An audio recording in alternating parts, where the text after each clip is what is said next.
Hello, everyone, and welcome to our Generative AI for Leaders crash course. We're running a poll just whilst we're waiting for people to arrive there, and it looks like we've got some great responses in there already. Just a general check-in. Obviously, Gen AI in particular, loads of buzz around it at the moment. But really just how does it all make you feel? What are some of the words that jump to mind when people start talking about AI and how it's going to impact the workforce? We've got loads of things in there. Lots of excitement, of course. Definitely some concerns or some worry or some scaredness coming through. Cautious, I see in there as well. Curiosity, I think, is a really key thing. Obviously, you've come along to this session today because you have some curiosity about this technology.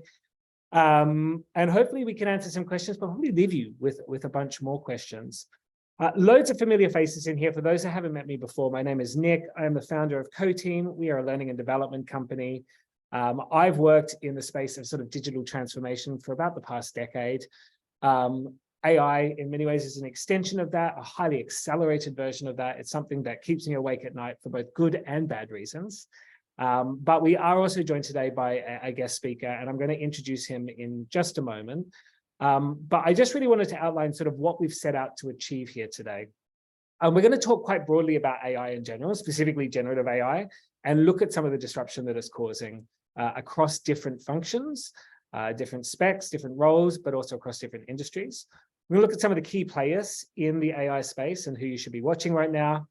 We're going to give you a load of really great little tips and tricks that you can implement straight away if you want to start playing around with some generative AI tools. Obviously, only so much we can achieve in such a short session, but hopefully there'll be some juicy stuff in there for you. We're going to give you some ideas of how to think about AI and really look at a sort of model that will help you allow to do that. And we're also going to introduce you to our AI maturity framework, which we've been working on here at CoTeam, but we're going to talk a little bit about our one-day leadership bootcamp as well. So without further ado, I'm going to hand over to Niall, our resident AI specialist. Niall, I'll let you take over. Thanks, Nick, and hi to everyone. My apologies if I sound a little bit hoarse. I've had a little bit of a sore throat over the last few days, so if I disappear off camera to cough, there's nothing to worry about. It's all going to be fine. Just fighting off a bit of an infection. To give you a bit of an introduction for those who haven't met me before, I'm currently the Chief Growth Officer of Black Crow AI. Black Crow is a Series A funded AI startup targeted at e-commerce stores. So we work with lots of large and medium-sized merchants to use AI to help them optimize what they're doing in their e-commerce store. Everything from the merchandising they're doing to getting better ROAS on their marketing. And as I mentioned, I've been working in AI for about 2 years. Before that, I was the founder and CEO of a training company called the Knowledge Engineers. I recognize some of the people who are here today as people I've worked with in the past. And we work with lots of large multinational companies around the world to help them with digital transformation. Before that, I was a client. So I was the CMO of lastminute.com and worked at places like Time Warner and P&G as well. So it's been quite a long and winding road to get to AI. But I think over the last 20 years, I've been fascinated by how technology disrupts business. And I could definitely see over the last 2 or 3 years that AI was going to be the next disruption. It's happening more quickly than I could have even imagined. So I'm kind of really excited and slightly scared like some of you. So I've got a really hard task here of trying to set this up in a really short space of time. Thanks, Nick. I'm going to speak in a couple of places here. One, to give you a bit of a setup before Nick dives into those kind of personal things that you can use generative AI for in your day-to-day. And then I'll come back and talk a bit about where I think you can start using it in your business and some of the frameworks you can use to identify how to use AI in your business in terms of both saving money and making money using AI. But Nick, if we dive into the first thing, I think important to make sure we're all talking about the same thing. So obviously I don't want to get too explain it to me like I'm 5 here, but obviously we're all talking about artificial intelligence. Artificial intelligence, lots of different definitions, the ability of software to perform tasks that traditionally require human intelligence, or IBM put it as using machines to replicate human decision-making is another way of putting it. Probably more interesting is to talk about different types of AI and also what type of tasks that we're talking about. So I think what we've seen in the last 8 months since the launch of ChatGPT, it's really only been that little amount of time, is a really rapid expansion of the type of tasks that we now believe that AI can perform, and that can perform to a reasonable level as well. So it's one thing for AI to perform a task, it's another thing is it performing it to a human-like level? And what I think we've seen is that there are more tasks, a bigger family of tasks that AI can now perform instead of humans, or with humans acting as a co-pilot. So this is a nice framework of thinking about the different types of tasks. So it could be that AI is just an automator, and that's what Black Crow does. We help make some decisions on behalf of our clients so that they spend their money in more effective ways, or target the right clients, right targets at the right time. It could be that AI is a decider. So AI has plenty of context, but maybe the decision can be made, or a recommendation can be made by AI, but humans will implement it. Can be a recommender, but AI maybe doesn't have all of the context, so you don't want it to make the final decision. It can suggest something to you, and then you make the final decision. Could be an illuminator. So when you're looking at, say, a large amount of different type of data, maybe data from different sources, data that's not easy for humans to quickly evaluate. And this is one of the places that I think we see really good capabilities from things like ChatGPT, where you can speed up your ability to generate insights and understand a problem from different directions. Nick's going to talk about this later on. And then finally, AI is an evaluator, where humans could generate the different scenarios because there's not very much context, you haven't got the right data pool, but you could ask for AI input. And we're going to talk about some of these use cases as we go through today, but I think our summary is that ChatGPT is sort of ushering in mainstream generative AI, has very broadly changed the number of tasks that we think that AI can be applicable to. And we'll talk about McKinsey's view on that in a minute as well. There's tons of jargon around AI. I go on a continuous crash course as I learn more and more about how my own AI company works. There's probably 3 terms that are really worth remembering. So when we think about defining generative AI, the first thing to think about is what is generative AI? So that is a type of AI that's typically built using foundation models and has capabilities that AI that even 12 months ago we thought was cutting edge didn't have. So, for example, the ability to generate usable and worthwhile content. And that is predicated on this idea of foundation models. If you do the next click, Nick. Foundation models are deep learning models trained on really huge amounts of unstructured, unlabeled data. So when we think about ChatGPT, that's based on GPT-4. We think about Google, that's based on their foundation model called Palm. And everything that we kind of see in terms of the apps that we're using, DALL-E, Stable Diffusion, these are all based on foundation models. So a foundation model is a type of deep learning model. If we go on to the next one, Nick. And then we get to LLMs. So I'm sure you've heard lots about LLMs. You might have heard about kind of an arms race to get the best or the most comprehensive LLMs, to feed the most data into LLMs, the amount of compute power that's necessary to leverage and use an LLM. So you might have seen NVIDIA's share price massively go up in the last 6 months, particularly in the last 3 weeks, as everyone figured out that there's a huge demand for the chips that they make. And the reason that there's a huge demand for those chips is to power compute using LLMs. So LLMs are a type of foundation model that can process all of the unstructured text and learn the relationships between those words or other types of content. So 3 things: generative AI is built on foundation models, and large language models are a type of foundation models. And if you know about those 3 things, then you pretty much understand the most important things in generative AI. So when we think about what is generative AI, Nick's going to show you an even more comprehensive market map than this in a minute.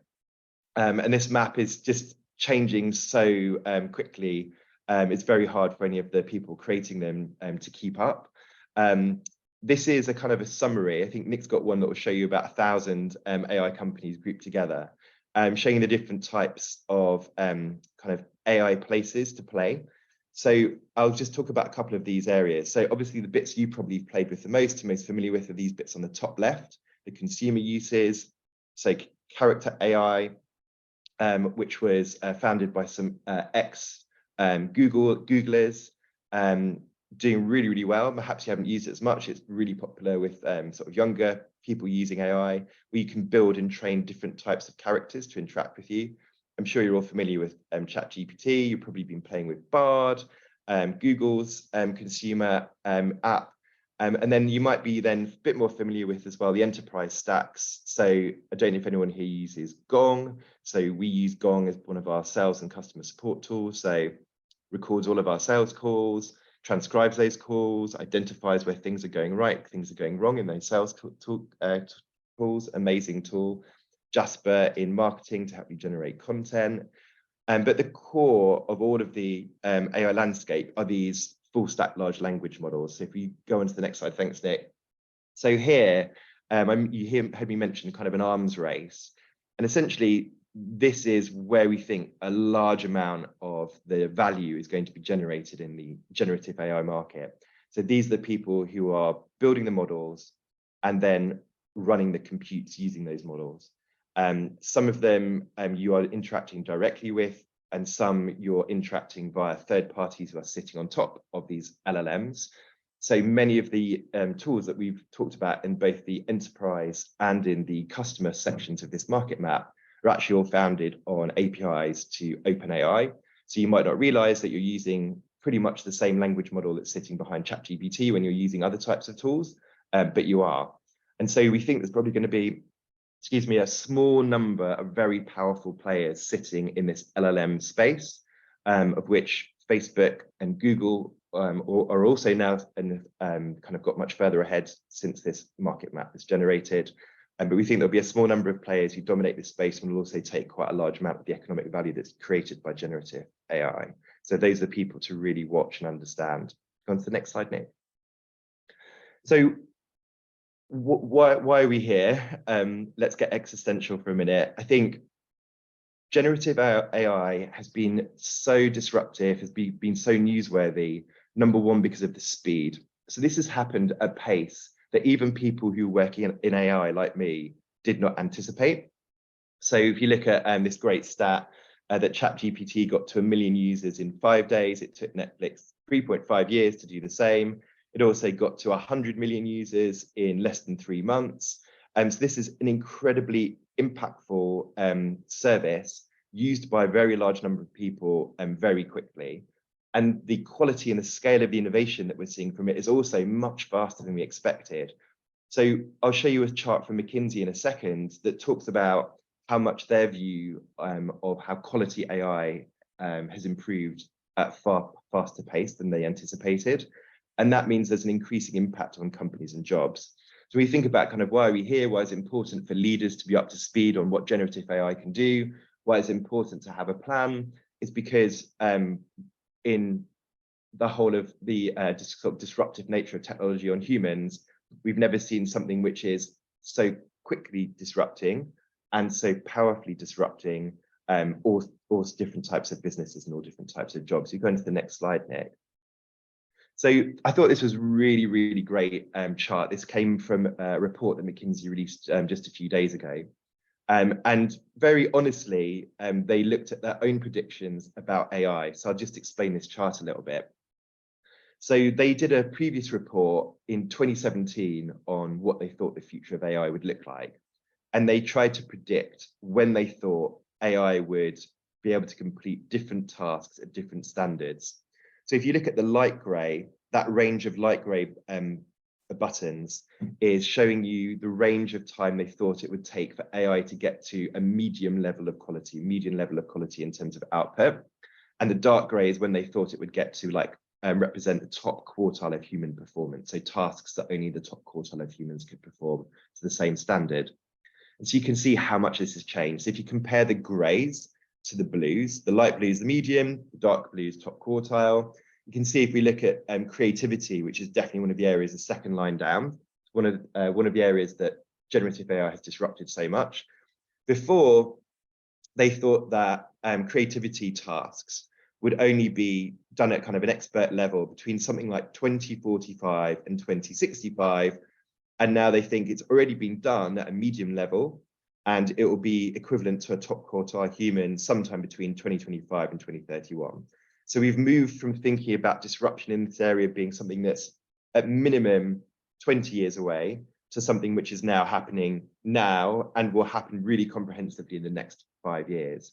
And this is the largest, most famous, most expensive management consultants in the world, just showing you how much even their view of the AI landscape has changed and the disruptive power of AI has changed in between two reports 6 years apart.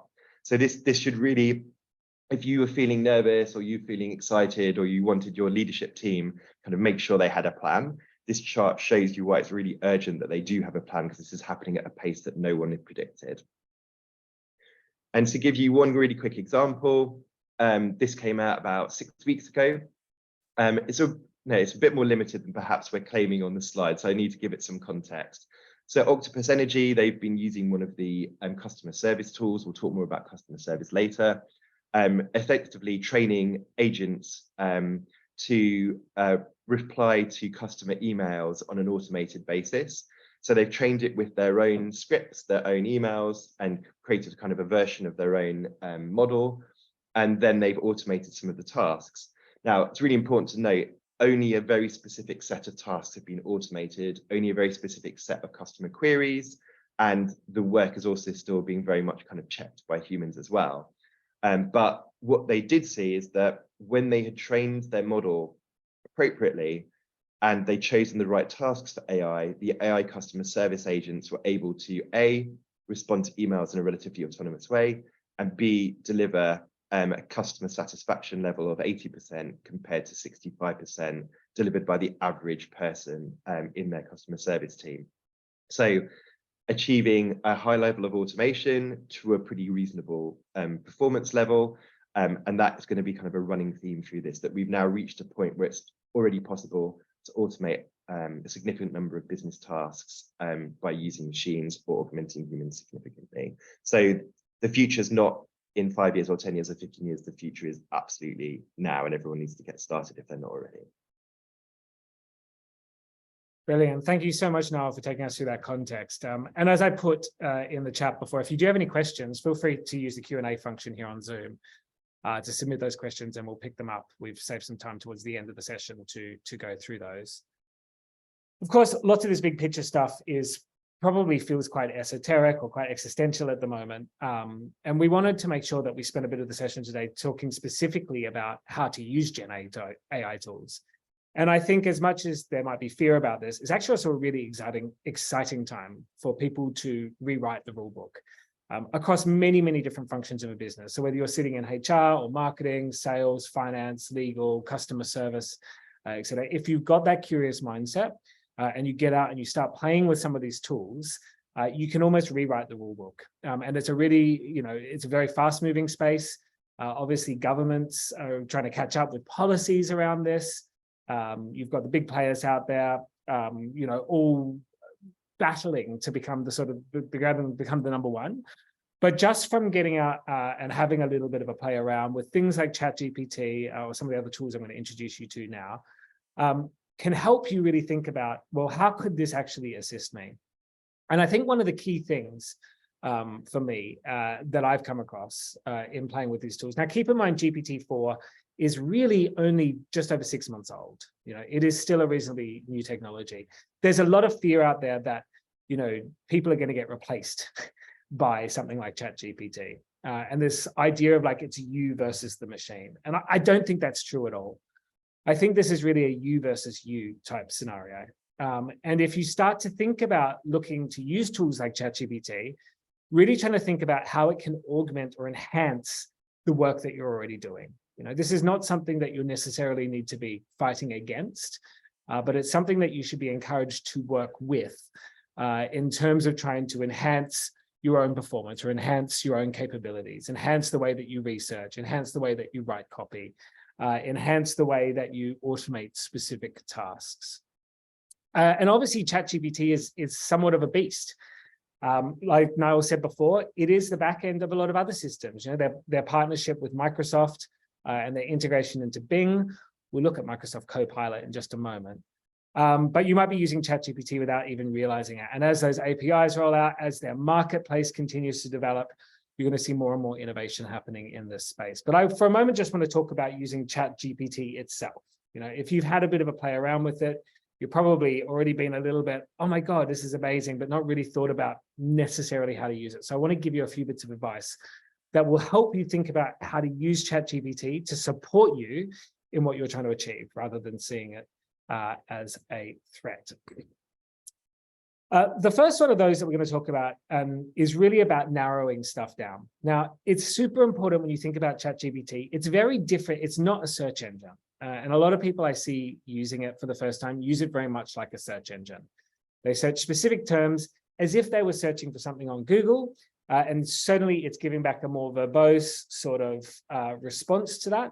But it is much, much more powerful than that. And to really unlock the power of ChatGPT, it's really about trying to become as narrow as you can in the way that you're prompting it. And we'll look at some prompts and how you can do that. The second is really around how you provide it with instructions, and particularly the use of what we call anchor notes. This can help it try and emulate your style better, or understand you better, or understand what you're trying to achieve better, and therefore produce some much more tangible, useful results for you. And then the third one we're going to look at, of course, are the suite of tools. You know, I think ChatGPT in many ways is a jack of many trades, maybe master of none, but it's not by any means the only generative AI tool out there, and can be used to complement many other AI tools to do some pretty cool things. So let's look at the first one, which is about really narrowing stuff down. Now, I actually was like, okay, how am I going to introduce this webinar today? I'm going to turn to ChatGPT. ChatGPT, write an introductory paragraph to a free webinar on AI for me. It gives me a pretty stock standard response. Yeah. Now, anyone can type that in. They're going to get a similar response to it. But I actually need to be slightly more specific here. I need to narrow my terminology down, or narrow my instructions to the machine down. So write an introductory paragraph at a free webinar hosted by my company. Here's the web link. If you are a premium user of GPT-4, you can connect it to the internet.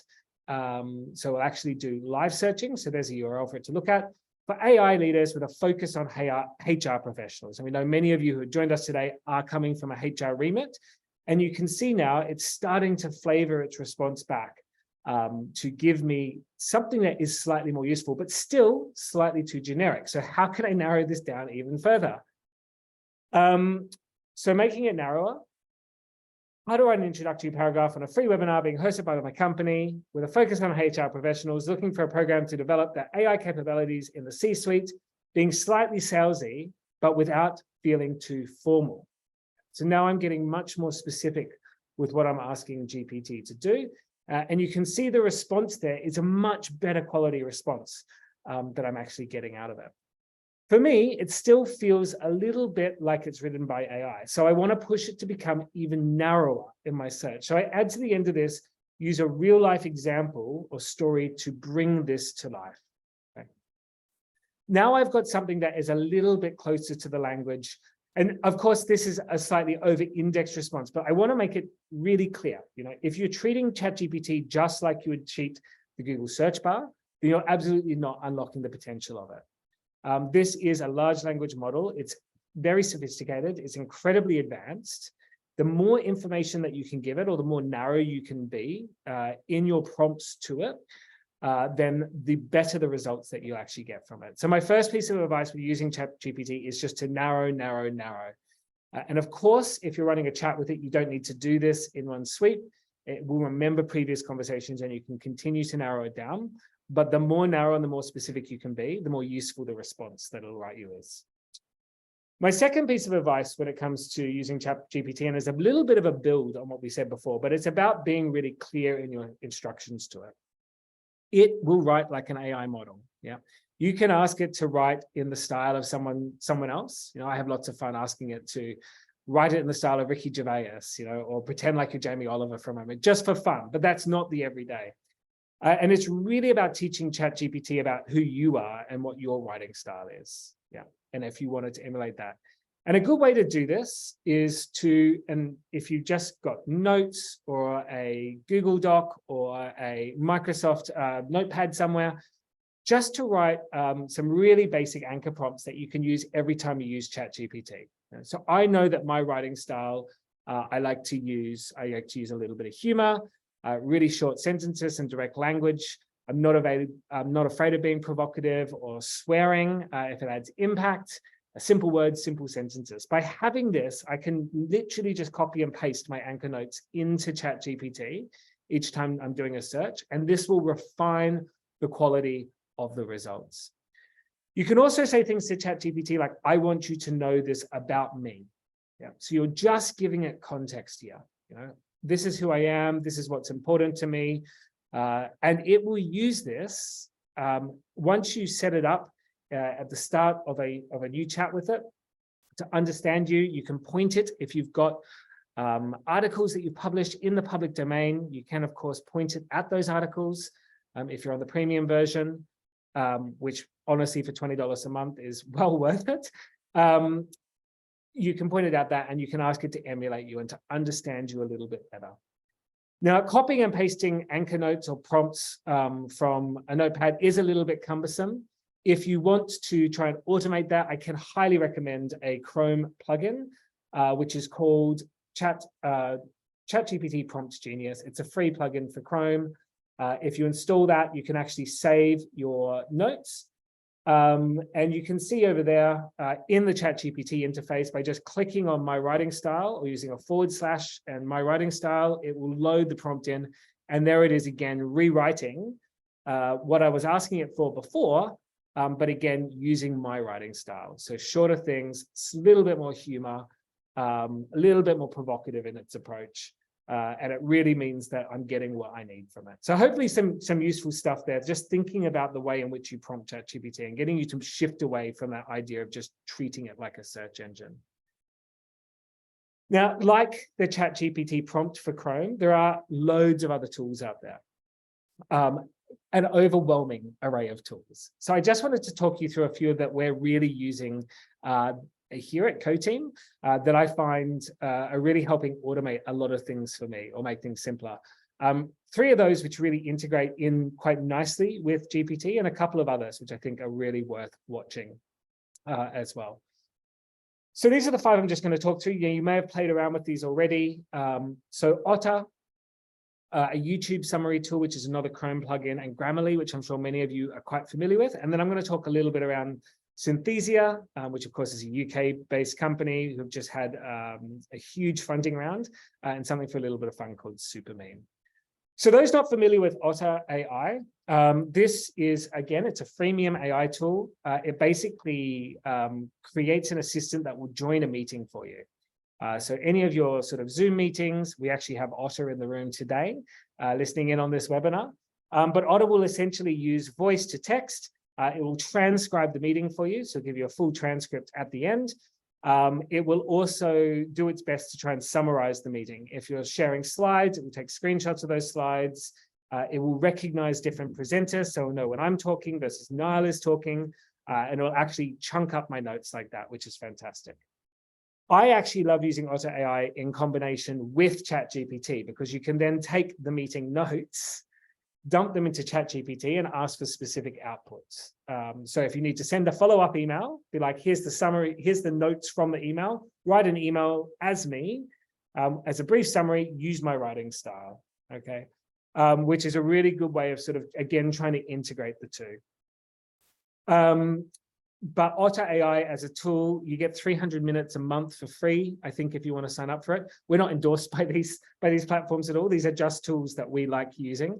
Or again, you can pay for a premium model, for a premium subscription, which will give you more functionality. I mean, other people in your team can actually also be using this. You'd be insane if you're still running meetings and having someone note-taking now, when a tool like this is so freely available and so good at what it does. The second tool that I think is a really nice integration with ChatGPT is another Chrome plugin. And this one's just called YouTube Summary. And basically, if you've got any video on YouTube, this is a Chrome plugin. You basically, when you load that video up, it'll give you an instant transcription on the right of the video. Yep. So again, using voice to text. It's rough and ready, but it gives you pretty much a blow-by-blow of what is said in that video. Now, of course, that's really chunky and probably not terribly useful on its own, but it's very easy to click that little button there to copy that transcript, dump it into ChatGPT, and ask it to summarize it for you. So if you're looking at a specific TED talk, or someone shared something that's of interest to you, maybe it's a competitor's video, or maybe it's something that's specific to your function or the future of your function, you don't have time to watch the video, YouTube Transcribe. Really, really useful little tool there. You can move it across into ChatGPT and get it to summarize for you. There's also a lot of chat at the moment, particularly in the education world and in schools around plagiarism and plagiarism checking. Certainly, there is no legislation as yet in the UK when it comes to, necessarily who owns the copyright of something that ChatGPT has produced.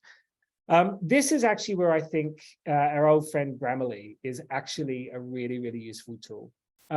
It has a plagiarism checker. Again, you need to be a paid subscriber of Grammarly or a pro subscriber.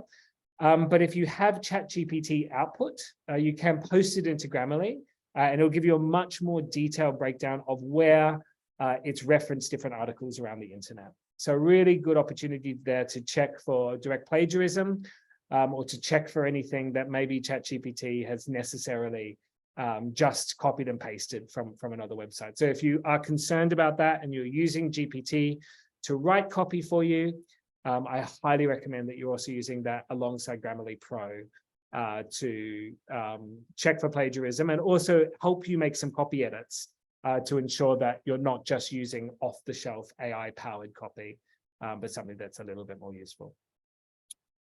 So there are three sort of tools that I think work really nicely with GPT, with ChatGPT. I just want to talk about two others, which are also really interesting sort of generative AI tools.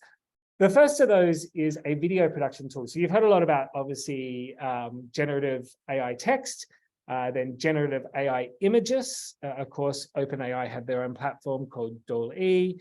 You've got companies like Midjourney and Discord out there as well. This is one that maybe you haven't heard of yet, Synthesia, but I guarantee you're going to hear about them in the next few weeks. It will literally allow you to write a video script.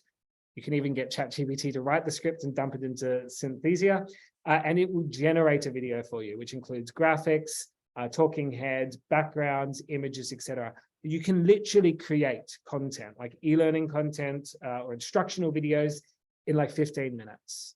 Yeah. If you haven't had a play around with this, go and have a look at their website.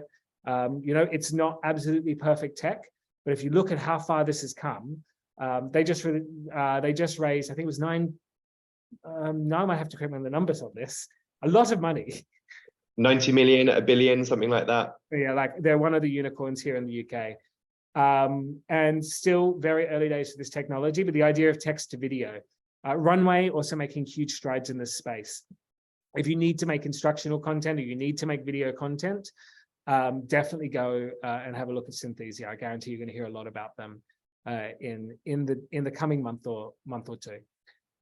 And then one just for a bit of fun, I just came across this recently. I just think it's really cool. But Supermeme, if you want to add a little bit of humor to your emails, this is a AI-powered meme generator. It's totally free. You can type in something in there. You can see the prompt I put in. This training is free.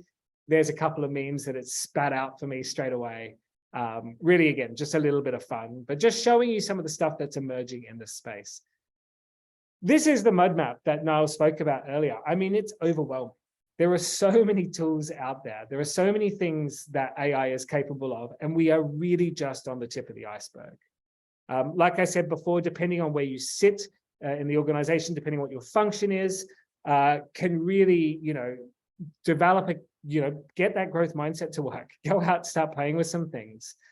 Really, the one principle I would impart on you, and we talk about this a lot, when we talk about customer centricity and empathy, understanding what people need and trying to solve their pains and trying to delight them with our products and our services and our content strategy and our marketing campaigns. Turn that in on yourself. If you really think about this golden question, what problem am I trying to solve? What is chewing up my time? Yeah, what is it that I have to do every week, whether it's creation of a dashboard, whether it is analyzing data that's in a specific report. whether it is in first draft copy for something, whether it is in building pitch decks or presentations. Ask yourself this question first of all. Go and ask ChatGPT this question, and then find the tool that will work for you. And this is something that we put together that will give you a little bit of idea. Again, depending on where you're sitting within the business, on some of the tools that have really jumped out at us as fast growing. So some of the things that you could be using AI for, specifically generative AI, but then also some of the tools that are really trailblazing in that space. I want to finish this off just by talking a little bit. So, you might think about generative AI at the moment a little bit on the fringe, like people are playing around with ChatGPT, people sort of have some ideas about what might be possible, but it's yet to really fully go mainstream or really get integrated in. Now, Google have been, obviously pushing really hard with their Bard suite of products, but Microsoft a couple of months ago released this product demo for Copilot. And Copilot's going to be integrated into the entire Microsoft suite of tools. And if this product does anything like this product demo demonstrates, by the end of this year, everyone is going to have access to pretty phenomenal generative AI. So I just want to play this video for you, just as a little bit of stimulus. It's only a minute or so. There's no mistake, it's called Copilot, and we're called Co-Team. But check this out and think about all the knowledge workers across your organization. They're about to have access to some incredibly powerful generative AI tools that you're not even considering just yet.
So some pretty exciting stuff there. You probably pick your jaw up off the floor.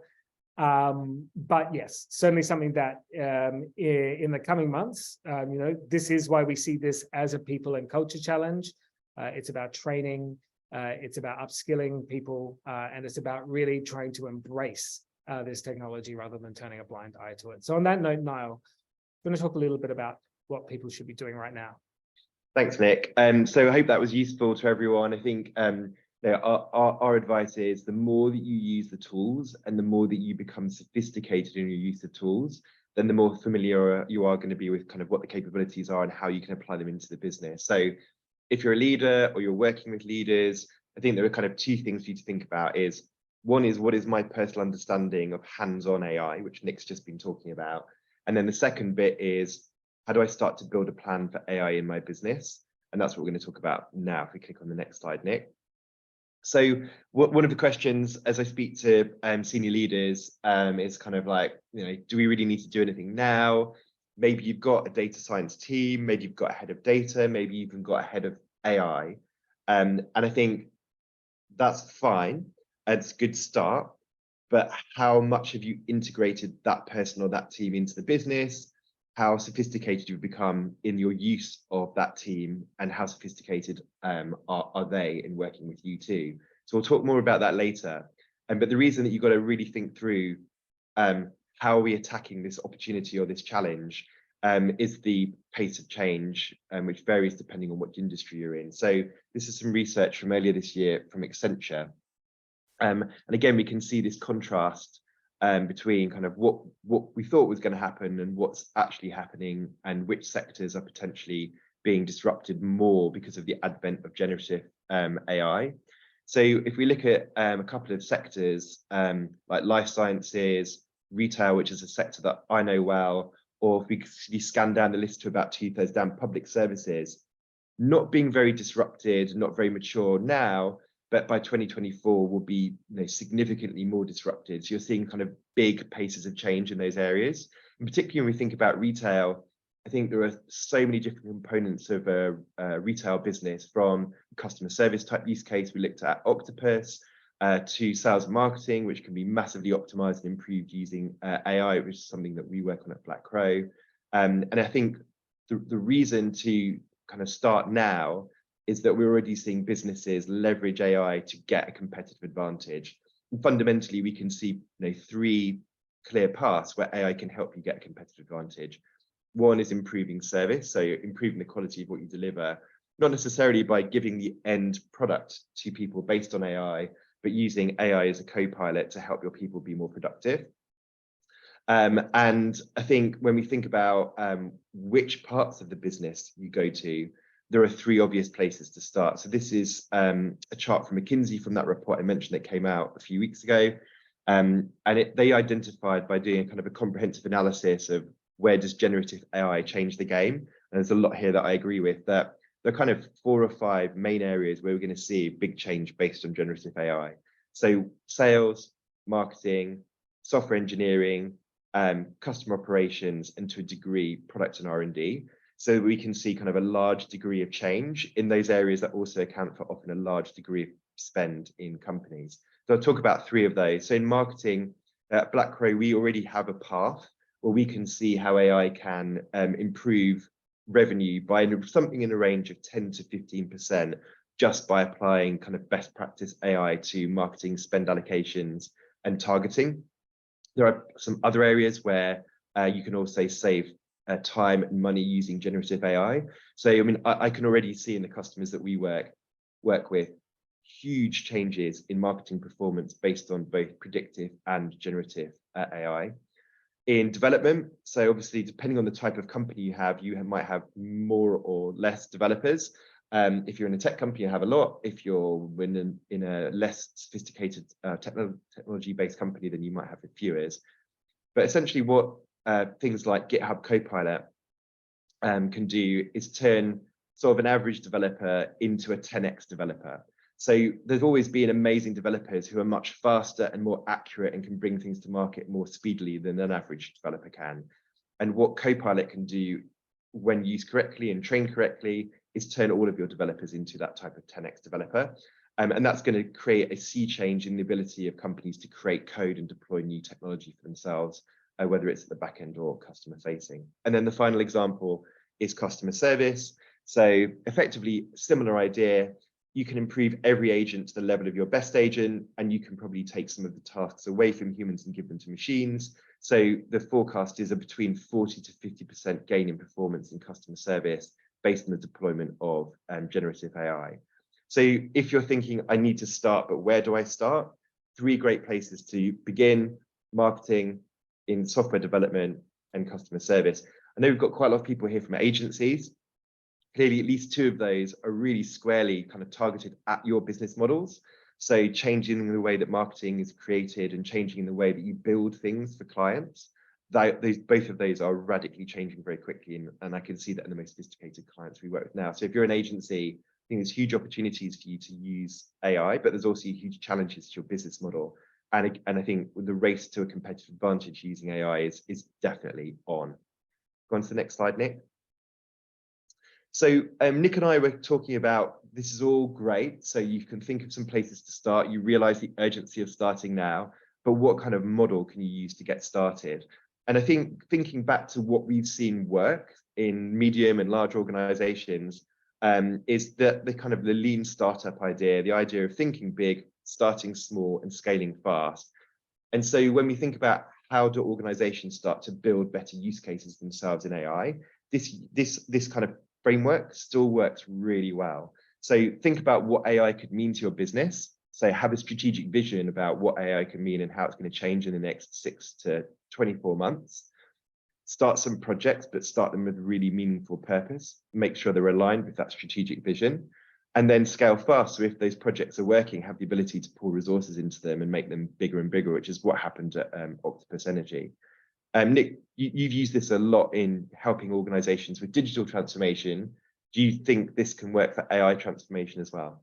Yeah, I think it's spot on. Like, I think that idea, I always come back to this Bezos quote, stubborn on vision, flexible on details, but understanding, looking at your industry and where AI is going to transform it, more immediately generative AI, but then running some small pockets of experiments across the organization using agility, but also having real meaning or purpose to that, understanding what problems you're trying to solve, and trying to get AI in there to alleviate those problems, I think is the key approach. But there's also huge organizational challenges here as well. This is John Cotter's dual operating model, where lots of companies have scrabbled to become much more agile in their operating structures, much more like these networked sort of coalitions, which is great for innovation, but it's not always the best way in terms of trying to scale an idea up. And actually a hierarchical model, management's not. The idea of management is not a bad thing. It does allow you to scale things. It's about operating these two models together. And that's something that, we've really been exploring here, particularly with AI. There's a lot of buzz around it, but how do we get in with a leadership team and design, a program that helps them with the thinking big, with the starting small, but also that scalability, the people and culture piece of how do we facilitate this? How do we quell the fear of people?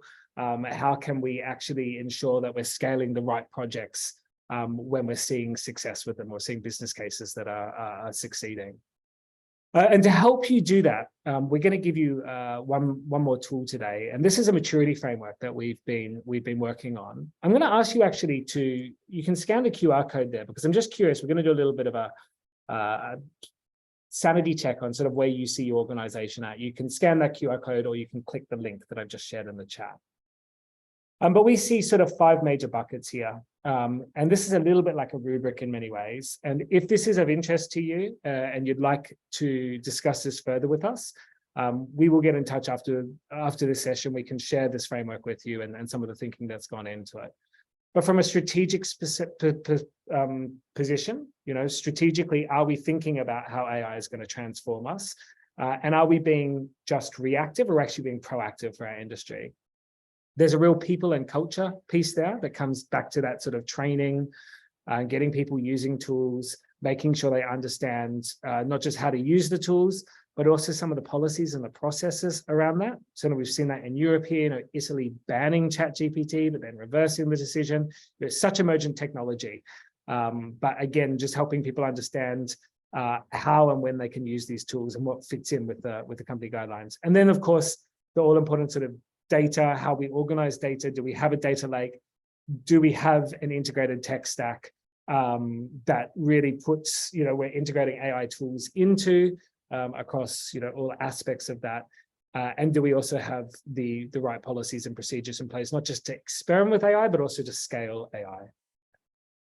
So really quickly, hopefully you click that link there. It's always good just to do a bit of a pulse check. We do have a pretty mixed audience in here today. So it looks like way ahead, well, not necessarily way ahead, but strategy is scoring up quite highly there. You can scan the QR code if you haven't yet answered this. People trailing a bit behind, but policies and procedures there are definitely an area that maybe requires a little bit of a renewed focus or some training and development in and around that. So on that note, before we let you go, I did just want to talk quickly about our bootcamp that we've developed. This is a one-day bootcamp. It's ideally designed for your C-suite or for an executive team to really help get them on the same page around sort of generative AI and AI more broadly, but also what to do about it now. This follows a format, like we spoke before, this idea of think big, start small, scale fast. So the one-day workshop delivered ideally in person, getting your senior team together and really giving them an opportunity to explore further, than what we've discussed in 45 minutes today, but really where AI is impacting your industry, where it's impacting different functions, and what that future might look like. But then actually getting them hands-on with tools as well, so they can actually think about how to create an MVP or run an experiment that would actually be utilizing AI. Again, we really designed this for a cross-functional audience. So you have people from HR mixed in with people, you've got your CPO, your CRO, your CMO, your CTO, all coming together, and then strategically aligning around a roadmap that will help you start to have the right conversations or to get AI on the agenda and start to lay out some of those policies and those procedures, and develop an action plan that can actually help you take this back to the business.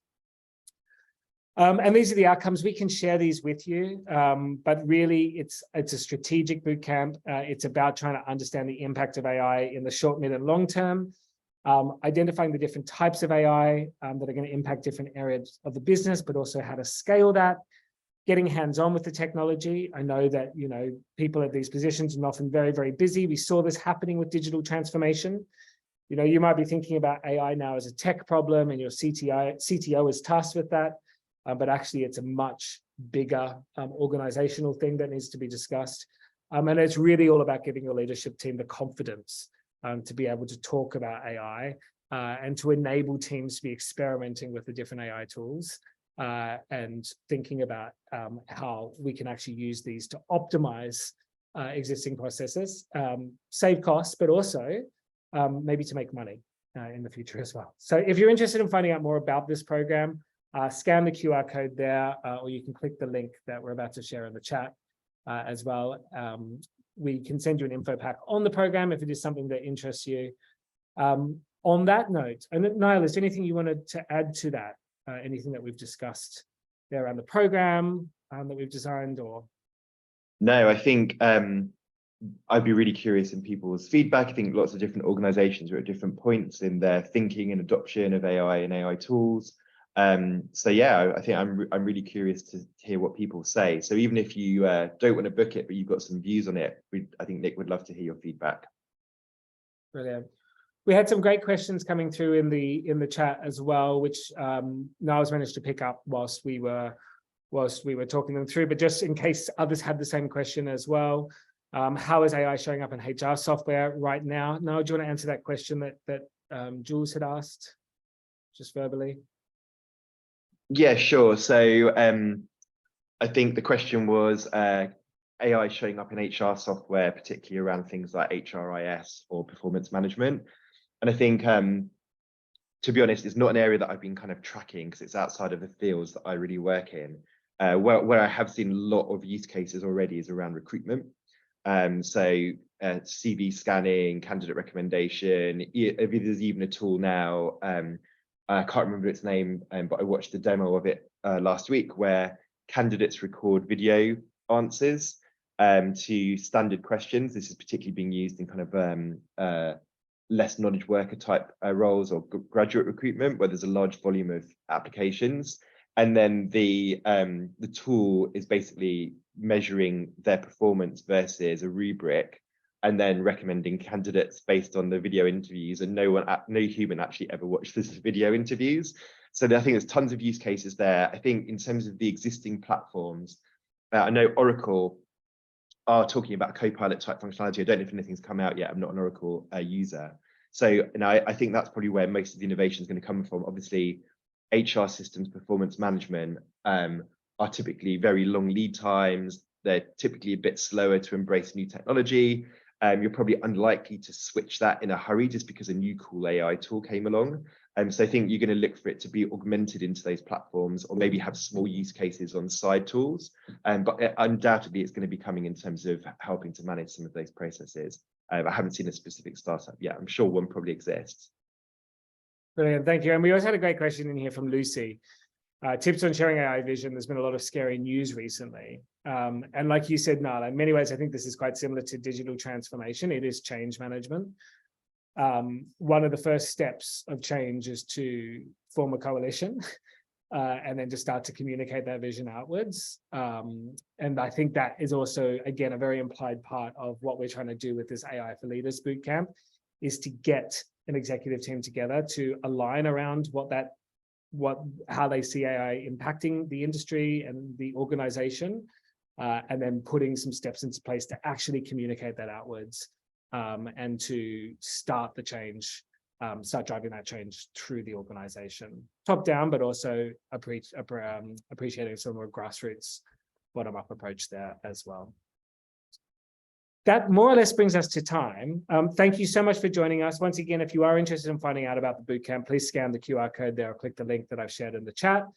It's lovely to see so many familiar faces in here. Certainly, it is an exciting time. It is a scary time. We saw in that word cloud right at the start.